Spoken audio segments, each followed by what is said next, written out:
Quiet, please. Quiet, please.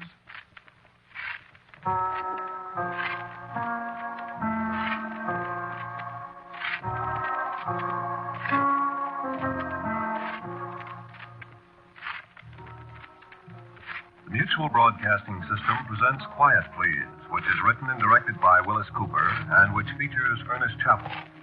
Quiet, Please for tonight is called Kill Me Again.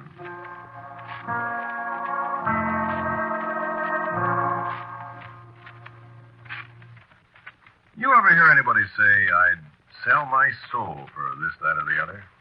Well, not very many people really mean it when they say it. Unfortunately, I did.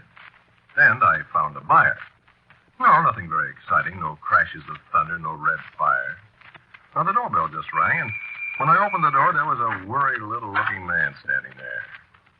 I said, well? I understand you have some property for sale, Mr. Davis. Who are you? I'm Mr. Hellman, Mr. Davis. May I come in? Mr. Hellman came in. Mr. Hellman sat down nervously.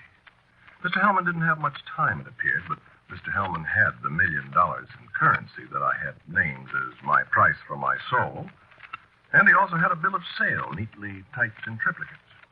No, it didn't seem odd at all. That's why I suggest you never mention aloud that you'd be willing to dispose of your own immortal soul for this, that, or the other thing. Well, Mr. Hellman gets around, and he's a mighty sharp businessman for all his apparent nervousness. So Mr. Hellman got up and went to the door. Well, good night, Mr. Davis. It's a pleasure to do business with you, sir. Thank you, Mr. Hellman. I'll be seeing you soon, then. Hey, close the door, Mr. Hellman. But Mr. Hellman had gone on out, and me with $1 million in currency, well, I hopped to the door to close it fast. Not fast enough, though. Well, there were two men there with revolvers. I didn't get a chance to say a word. They both fired, and I saw them run down the hallway with my beautiful new $1 million. I tried to yell, but I couldn't. And I turned around. There I was, lying on the floor, all bloody. Mr. Hellman spoke to my ear.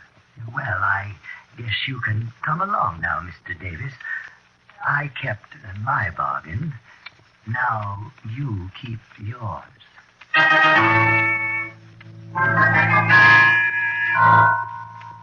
So that's how come I was sitting a little while later in a little dark room with Mr. Hellman. There wasn't much light in there.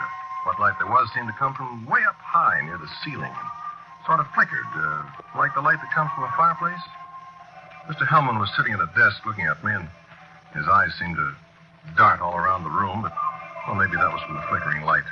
He didn't say anything for a long while, and just sat there and bit his fingernails. And then he spoke. Well, Mr. Davis. This is a dirty trick you pulled on me. The contract didn't say anything about your keeping the money, Mr. Davis. Oh, yes, but I assumed... Now, Mr. Davis, you must never assume things when there's a written contract. You should have read it. Well, I hadn't any idea you were going to pull this kind of a trick. Most people who deal with me haven't. Well, I won't stand for it. You won't? No, I won't. You can't do anything about it. Why, that contract wouldn't hold up in a court of law. What court of law? Well, Now, come, Mr. Davis. You're going to be here a long, long time, and you might just as well get used to doing as I say. Well, what do I have to do then? Yes, well, I must confess I acted rather hastily in your case. You mean you're going to let me out of here then? Oh, my, no. But I haven't done anything. No, that's what's got me puzzled, Mr. Davis. My. Why don't I think? Think what? Well, I may as well confess. You see, most of the people who make an arrangement with me about their souls, as you did, are due to come here anyway, eventually. I don't get it. I mean, they've already committed a crime or a sin or whatever you like, enough to qualify them for our little institution. And so the transaction really doesn't mean anything except to expedite their arrival. Do you see? You mean you cheat them? You gyp them? Oh, come now, Mr. Davis. Business is business. I suppose so. But what's that got to do with me? A great deal, Mr. Davis. Your soul belongs to me, according to the terms of our contract, you see. But you haven't committed any sins, according to my records. So you're in a very strange position. I don't get it. Why, you see, you're a regular inmate now, Mr. Davis, but I can't send you out to the fire department or any of the other departments like the rest of our guests because you're not qualified. It's very, very distressing. Yes. Yes, it must be. Yes, it's very, very, very distressing. I am really ashamed of myself. I feel awful sorry for you, Mr. Hellman. Dear me, I've been running this place for so long, and I've never had a slip-up before. Believe me, if this gets around... Mr. Davis, promise me one thing. What? Promise me you'll never say a word about this to anybody around here. Well, that depends on how I'm treated, Mr. Hellman. Oh, dear, I knew you'd take advantage of me. Well, I'm a businessman, too, Mr. Hellman. Oh, dear. Oh, dear. You said you never had a slip-up before? Never once. Never once in ever so many years. Never once. Well, how about Dante? He was down here. Dante. Oh, you mean that Italian fellow with the long robe? Or a wreath of leaves on his head. Oh, yes, I remember him. I remember him quite well. This place was a mess for weeks after he was here. Well, you let him out. I had to. He was a visitor, you see. He was alive. I see. And you know what that man did? He wrote a book about this place. And what that book did to business. Why, do you know business fell off 13% the very first year? That's awful, Mr. Hellman. You have no idea what I went through. I am a writer, too. Mr. Davis, allow me to call your attention to the fact that I have a very special department in this place for writers. Oh? A very, very special department. Yes, remind me to show you someday the lovely little apartment in there that I fixed up especially for Mr. Dante. Well, isn't he here? That sissy, he didn't have the basic ordinary human decency to afford me an opportunity to welcome him back. Not Mr. Dante. He lived an exemplary life and died full of virtue, the coward. Well. Yes, but that doesn't solve my problem with you. I can wait, Mr. Hellman. Yes, well, doubtless I'll find something for you to do, Mr. Davis. And in the meantime, just feel free to go anywhere. I'll let you know when I want you. You won't let me out then? Oh, dear, no, Mr. Davis. Dear, no. Business is business. The same here as everywhere else. Yes, it's the very devil, isn't it, Mr. Davis? Yes. Well, bye-bye. I'll see you later, and don't get into any mischief.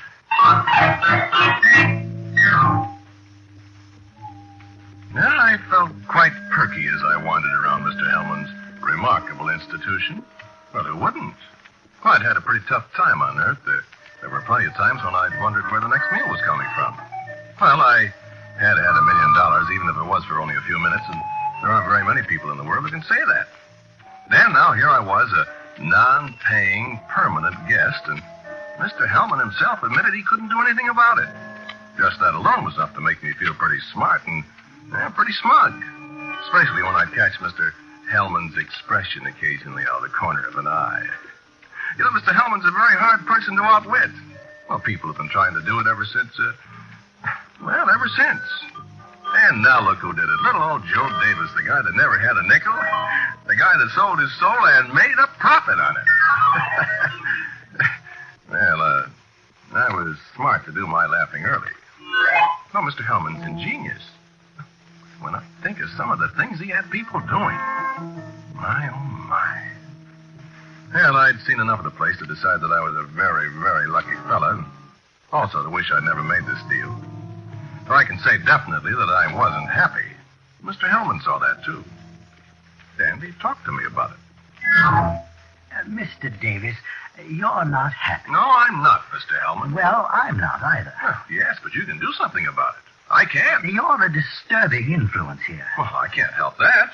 You brought me here. You're ruining the morale here. How? Well, you keep telling my staff members how you outsmarted me on this deal. No, I don't. I tell them how you outsmarted yourself. Well, I want you to stop it. Mr. Hellman, I'm an unwilling guest here, you know. Don't I know it? Well, why don't you do something about it? I want you to stop carrying tales about me or... Or what, Mr. Hellman? Mr. Davis, you want to get out of here, don't you? I certainly do. Now, Mr. Davis, if I let you out of here, would you stop being mean to me? Oh, trying to bribe me, huh? Yes, I am, Mr. Davis. On a purely business basis, you understand. Okay. Okay, what's the basis? Well, of course, I should expect something in return. Well, I said I wouldn't talk about you if you'd let me out. You'll have to do a little better than that. Well, anything within reason. Good. Now, see here, I do have a contract with you, don't I? As if I'd forget that. Yes, quite. We mustn't forget it. Now, Mr. Davis, tell me, have you ever considered murder? Murder? Exactly. No, I've never considered murder, Mr. Hellman. And if you think you're going to suck me into committing a crime so you can put me out there with the other boys and girls... Oh, no, Mr. Hellman, really, I did think you were smarter than that. Why, even after the way you messed up this other deal between Now, us. don't rub it in, Mr. Well, Davis. I mean... You see, I could give you leads. All you'd have to do is appear on Earth and sort of stick around, giving these various people an opportunity to murder you. And then, well, you see, they automatically qualify for a place here. Well, I got murdered once, thank you. You're quite welcome, I'm sure. Now, what about it? Solves both our problems, doesn't it? Well, what happens after I get murdered? Oh, you come back here until I have another assignment for you. I come back here? Of course. I want this to be a home for you, Mr. Davis. No. You have a very nice, comfortable apartment, Mr. Davis, and no work whatever to do, you know. Yeah, I don't like it, though. Why, Mr. Davis, you might have to give up your comfortable apartment, you know, if you're not cooperative. Oh, threatening me, huh? Oh, no. But the shortage, you know. You'd kick me out in the cold. Oh, not the cold, dear. No, Mr. Davis, not the cold. Yeah, I don't like it. Mr. Davis, do you remember what strawberry shortcake tastes like? Oh, God. Do you remember the blue sky with white, fleecy clouds floating in it on a summer afternoon? Green grass, trees. Remember the sound of dogs barking at night? Going swimming in the ocean. And snow. Beautiful white snow. Rain. Lovely, cool rain at the end of a hot August day. A new suit of clothes. Apple pie. Listening to music with a beautiful girl by your Going side. fishing at Tomahawk Lake. Radio, movie. Oh, my. I shouldn't have said that. A cold glass of beer. What do you say, Mr. Davis? Mr. Hellman, you've sold a bill of goods. Just sign here, Mr. Davis.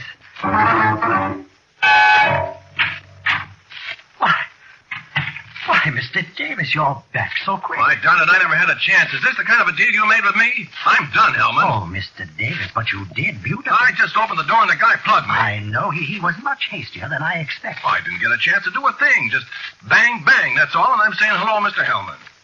Yes, that's too bad, Mr. Why, I haven't been gone 15 minutes. Well, you got excellent results. He'll be down here before you know it, and you and he will have a good many laughs over it before I give him his assignment. Yeah. Well, now, shall we try again, Mr. Davis? We shall not. Oh, but, Mr. Davis, I'm afraid you'll have to. What? Why? You signed an agreement, Mr. Davis. My, will you never learn to read things before you sign them?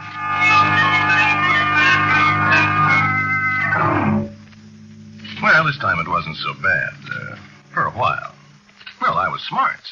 I never went near the fellow for 2 months, and I lived like a king.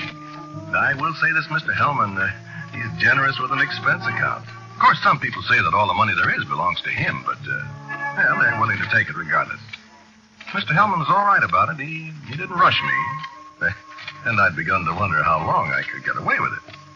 Well, I'd say I had a lot of money. I went a lot of places, putting this thing off as long as I could. And I was having fun. I got ideas.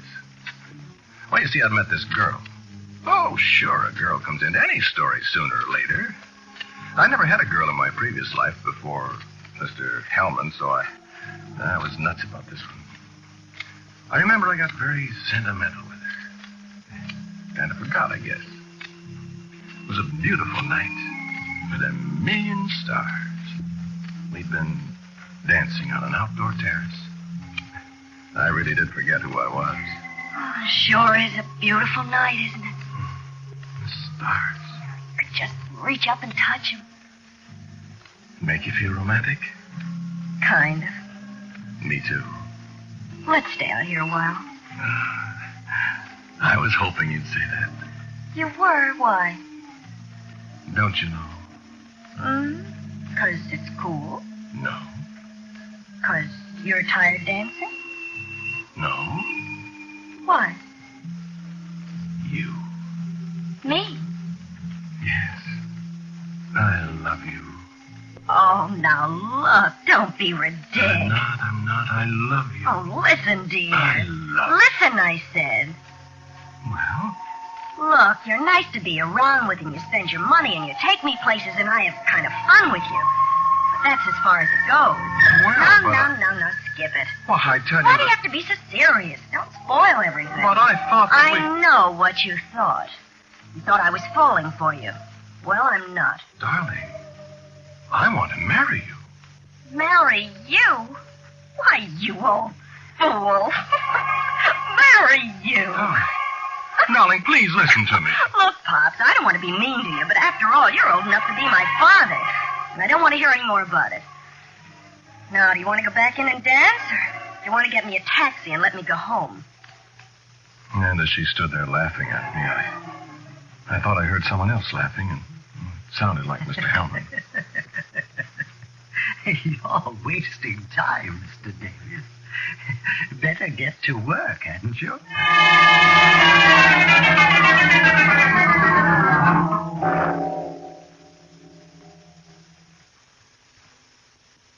So I went to see my prospect. And it wasn't very hard feeling the way I did. I'm old enough to be her father, am I? It wasn't very difficult to taunt him into drawing a revolver. So I got murdered for the third time, and Mr. Hellman had a new inmate, and it didn't hurt very much after all. And I wondered how that girl felt about it. Well, I had a nice apartment down there in Mr. Hellman's place, but I didn't get much time to use it.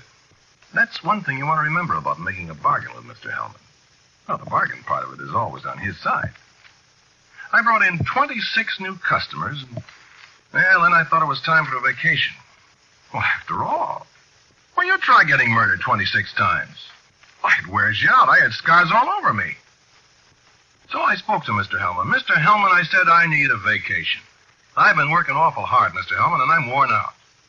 Why, Mr. Hellman, I said, I've got so there isn't any place left to shoot me without going through an old bullet hole. Why, I'm awfully sorry, Mr. Davis, but a bargain is a bargain. But look, I tell you, Sorry, Mr. Davis, but business is business. You cost me $1 million. But I never got a cent of it. I'm sure you realize that that's not my fault, Mr. Davis. Are you sure about that, Mr. Hellman? I don't care to discuss it, Mr. Davis. Now, here is another very good prospect that I want you to see just as soon as possible. Well, I won't do it. Mr. Davis, must I take steps?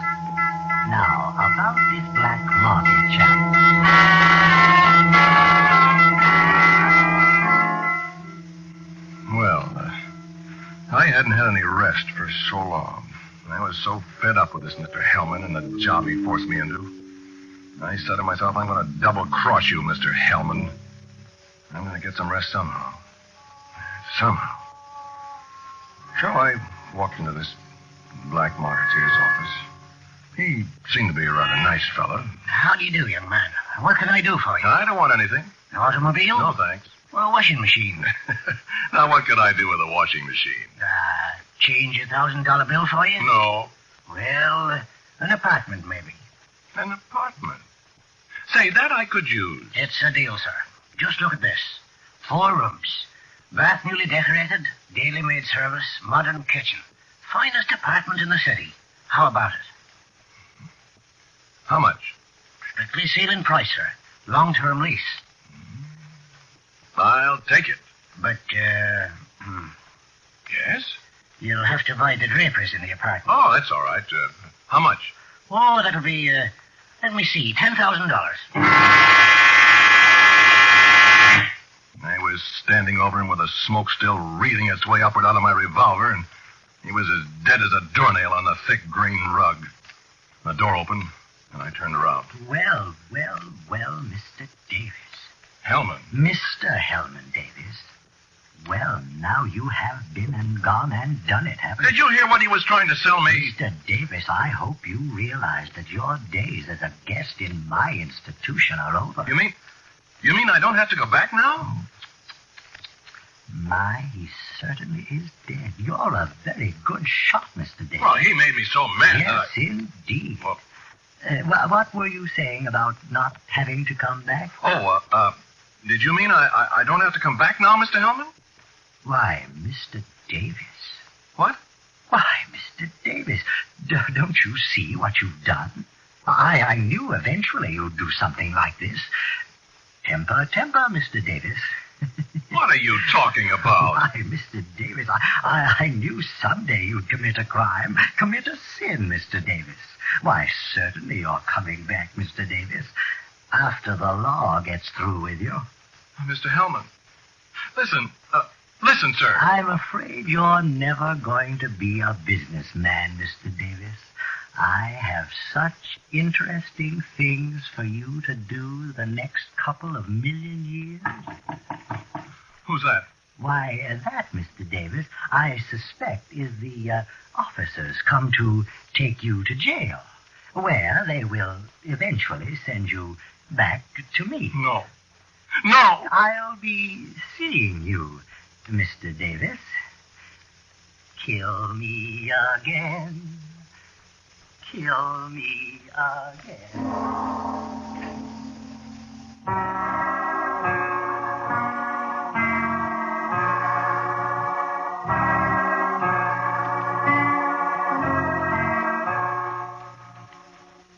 You have listened to Quiet, Please, which is written and directed by Willis Cooper. Mr. Davis, the man who spoke to you, was Ernest Chappell. And Mr. Hellman was played by James Monks. The girl was played by Peggy Stanley. And the black marketeer was Pat O'Malley. Music for Quiet Please is composed and played by Gene Perazzo. Now, for a word about next week's Quiet Please, here is our writer-director, Willis Cooper. Next week's story is a simple story of a man and a woman who loved each other and what happened to them. It's called In Memory of Bernadine.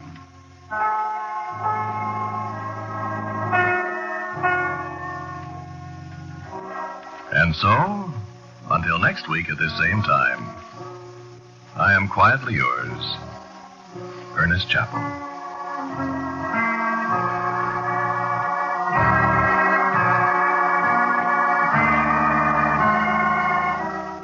Quiet Please came to you from New York. This is the Mutual Broadcasting System.